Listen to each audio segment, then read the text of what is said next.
Hello guys, good morning. आज है 25 अप्रैल 2020 और करंट अफेयर से रिलेटेड जितने भी इम्पोर्टेंट क्वेश्चन होंगे वो सारे हम आज की इस वीडियो में डिस्कस करेंगे। तो गाइस, आप पूरी वीडियो को ध्यान से देखिए और स्टार्ट करने से पहले अगर आपने हमारे चैनल को सब्सक्राइब नहीं किया है तो सब्सक्राइब कर लें और बेल आइकन भी प्रेस कर लें। तो चलिए आज के करंट अफेयर का पहला क्वेश्चन देखते हैं। हाल ही में विश्व टीकाकरण सप्ताह यानी वर्ल्ड इम्यूनाइजेशन वीक कब मनाया जाता है? तो हाल ही में विश्व टीकाकरण सप्ताह यानी वर्ल्ड इम्यूनाइजेशन वीक अप्रैल के चौथे सप्ताह में, इसका सी ऑप्शन सही होगा, अप्रैल के चौथे सप्ताह में मनाया जाता है। अब अप्रैल के चौथे सप्ताह से मतलब है कि 24 अप्रैल से 30 अप्रैल को। तो याद रखिएगा, अप्रैल के चौथे सप्ताह यानी 24 अप्रैल से 30 अप्रैल को मनाया जाता है। अब ये क्यों मनाया जाता है? तो विश्व टीकाकरण सप्ताह दुनिया भर में टीके से बचाव योग्य जो बीमारियां होती हैं उनके खिलाफ जागरूकता फैलाने के लिए ये मनाया जाता है।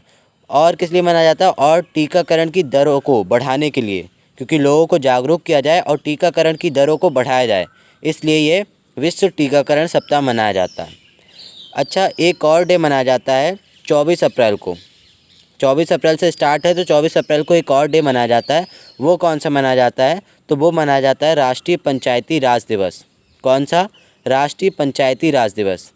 ये अच्छा, ये क्यों मनाया जाता है और 24 अप्रैल को क्यों मनाया जाता है? तो मैं आपको बता दूं कि संविधान अधिनियम 73वां संशोधन 1992 के पारित होने के बाद से हर वर्ष यह दिवस मनाया जाता है, जो कि 24 अप्रैल 1993 से लागू हुआ था। इसलिए हम लोग इसे 24 अप्रैल को मनाते हैं। तो याद रखिएगा दोनों डेट्स। चलिए अब नेक्स्ट क्वेश्चन देखते हैं।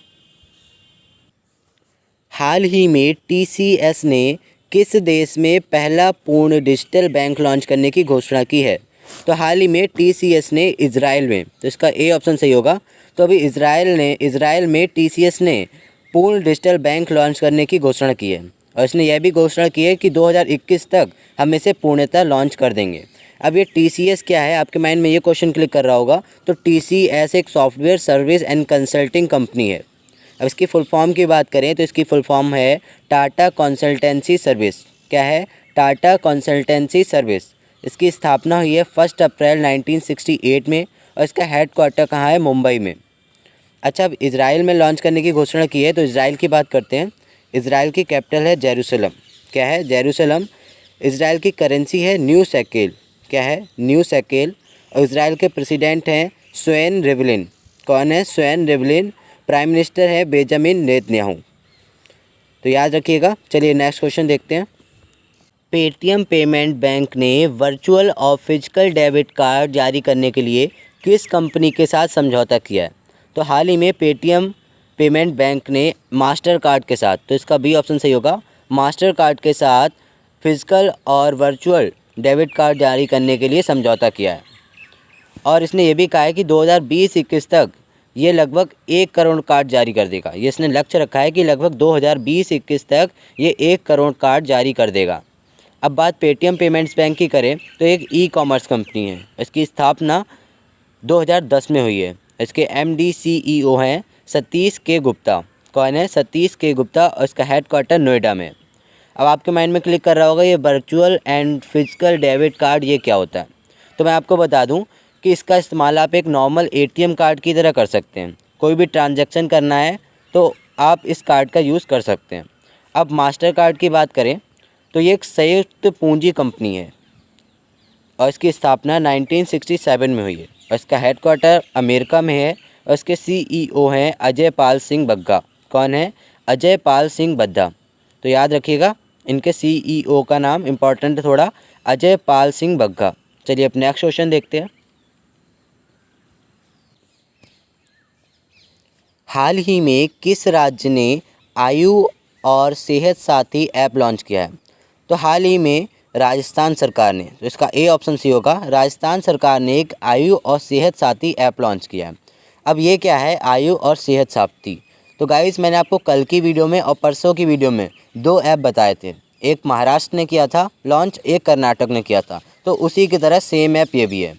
तो इसके बारे में आपको फिर से बता दूं कि इसमें क्या है, अगर किसी भी व्यक्ति को लगता है कि उसमें कोरोना के कोई भी लक्षण हैं या उसे कोई भी संदेह है, कोई भी डाउट है, तो वो इस ऐप के ज़रिए किसी भी डॉक्टर से बात कर सकता है और अपने संदेह को दूर कर सकता है। और अब राजस्थान की बात हो रही है तो राजस्थान की कैपिटल है जयपुर, इसके सीएम है अशोक गहलोत और गवर्नर हैं कलराज मिश्र। चलिए नेक्स्ट क्वेश्चन देखते हैं। हाल ही में किस देश ने डब्ल्यूएचओ को 30 मिलियन अमेरिकी डॉलर अनुदान करने की घोषणा की है? क्वेश्चन रिपीट कर रहा हूँ, हाल ही में किस देश ने डब्ल्यूएचओ को 30 मिलियन अमेरिकी डॉलर अनुदान करने की घोषणा की है? तो इसका ए ऑप्शन सही होगा, चीन। तो अभी चीन ने डब्ल्यूएचओ को 30 मिलियन अमेरिकी डॉलर अनुदान करने की घोषणा की है। अब डब्ल्यूएचओ मैं आपको कई बार बता चुका हूँ, आज फिर बता रहा हूँ। डब्ल्यूएचओ की फुल फॉर्म है वर्ल्ड हेल्थ ऑर्गेनाइजेशन। क्या है? World health organisation. इसका हेडक्वार्टर जिनेवा में है और इसकी स्थापना 7 अप्रैल 1948 में हुई है, याद रखिएगा। चलिए अब नेक्स्ट क्वेश्चन देखते हैं। हाल ही में किस राज्य सरकार ने खोंगजोंग दिवस मनाया है? तो इसका सी ऑप्शन सी होगा, मणिपुर। तो अभी मणिपुर राज्य सरकार ने यह खोंगजोंग दिवस मनाया है और कहाँ मनाया है? तो ये मनाया है खोंगजोंग युद्ध स्मारक परिसर में। और यह स्थल कहाँ है? तो यह स्थल थौबल ज़िले के इम्फाल से लगभग 35 किलोमीटर दक्षिण में है, जहाँ मणिपुर और अंग्रेज़ों के बीच में लड़ाई हुई थी, तो याद रखिएगा। अच्छा, अब इसे क्यों मनाते हैं तो मैं आपको बता दूं कि ये दिवस एंग्लो मणिपुर युद्ध जो हुआ था 1891 में, उसके जो युद्ध नायक थे उनको श्रद्धांजलि देने के लिए मनाते हैं। यानी जिन्होंने मणिपुर की स्वतंत्रता की रक्षा के लिए अंग्रेज़ों से लड़ते हुए अपने प्राणों का बलिदान दिया, उनकी याद में या उनको श्रद्धांजलि देने के लिए मनाते हैं। अच्छा, बात मणिपुर की हो रही है तो मणिपुर की कैपिटल है इम्फाल। मणिपुर के सीएम है एन बीरेन सिंह और गवर्नर है नजमा हेपतुल्ला। कौन है?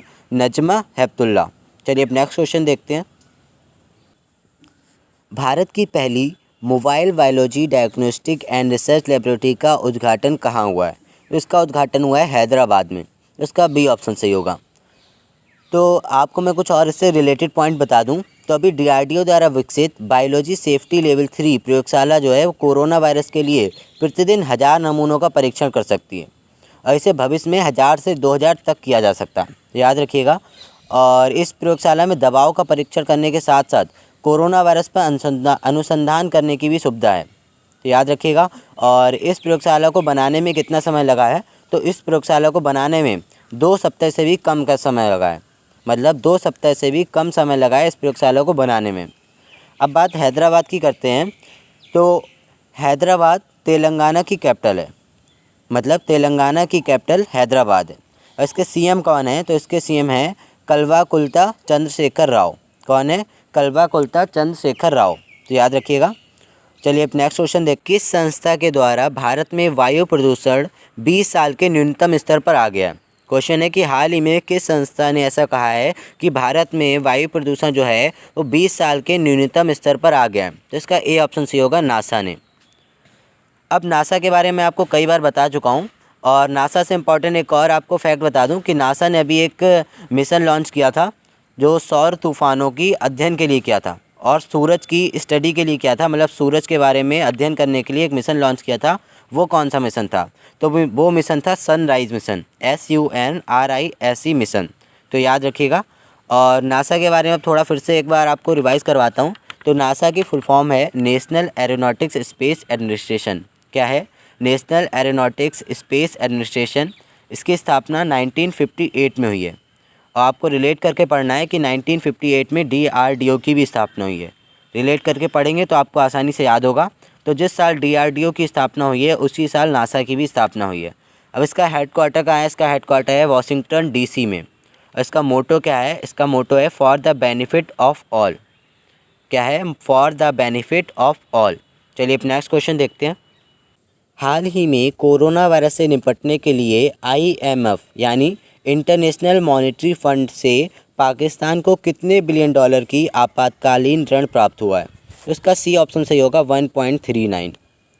तो अभी पाकिस्तान ने अपने विदेशी मुद्रा भंडार को बढ़ावा देने के लिए अंतर्राष्ट्रीय मुद्रा कोष से 1.39 बिलियन डॉलर का इमरजेंसी लोन प्राप्त किया। तो याद रखिएगा 1.39 बिलियन डॉलर। और एक और इम्पॉर्टेंट पॉइंट बता दूं आपको कि विश्व बैंक ने पहले भी पाकिस्तान को अपनी अर्थव्यवस्था को बनाए रखने के लिए 1 बिलियन अमेरिकी डॉलर और ADB यानी एशियाई डेवलपमेंट बैंक ने 1.5 बिलियन डॉलर देने की मंजूरी दी थी। तो याद रखिएगा दोनों पॉइंट से। चलिए नेक्स्ट क्वेश्चन देखते हैं। किस राज्य सरकार ने कोरोना वायरस के मद्देनज़र सिगरेट तथा गुटखा सहित सभी तंबाकू उत्पाद की बिक्री पर प्रतिबंध लगा दिया है? तो इसका बी ऑप्शन सही होगा, झारखंड। तो अभी झारखंड सरकार ने कोरोना वायरस के मद्देनज़र सिगरेट तथा गुटखा सहित सभी तंबाकू उत्पाद की बिक्री पर प्रतिबंध लगा दिया। अब ऐसा उसने क्यों किया है? क्योंकि लोग तंबाकू और गुटखा खा के इधर उधर थूकते थे, जिससे क्या होता था कि कोरोना के फैलने का ज़्यादा संभावना थी। तो इस वजह से झारखंड सरकार ने ये फ़ैसला लिया है। अब झारखंड की बात करें तो झारखंड की कैपिटल है रांची। इसके सीएम है हेमंत सोरेन और इसके गवर्नर हैं श्रीमती द्रौपदी मुर्मू। कौन है? श्रीमती द्रौपदी मुर्मू। और गाइस, ये जो मैं आपको एक्सटर्नल फैक्ट्स बताता हूँ, ये आपको मैं कई बार बता चुका हूँ, जैसे कि झारखंड के बारे में, कर्नाटक के बारे में, उसकी कैपिटल, सीएम, गवर्नर, ये सब मैं आपको कई बार बता चुका हूँ। तो मुझे उम्मीद है ये आपको तो बहुत अच्छे से याद हो ही गए होंगे। तो गाइस, ये हमारा आज का लास्ट क्वेश्चन था और करंट अफेयर से रिलेटेड जितने भी एग्ज़ाम पॉइंट ऑफ व्यू से इंपॉर्टेंट क्वेश्चंस थे वो हमने आज की इस वीडियो में डिस्कस करे। और मुझे उम्मीद है कि आप कॉपी बना के अच्छे से नोट डाउन कर रहे होंगे। और अब अगर आपको मेरी वीडियो अच्छी लगी हो या मेरी मेहनत अच्छी लगी हो तो प्लीज़ लाइक और शेयर ज़रूर कर दीजिएगा।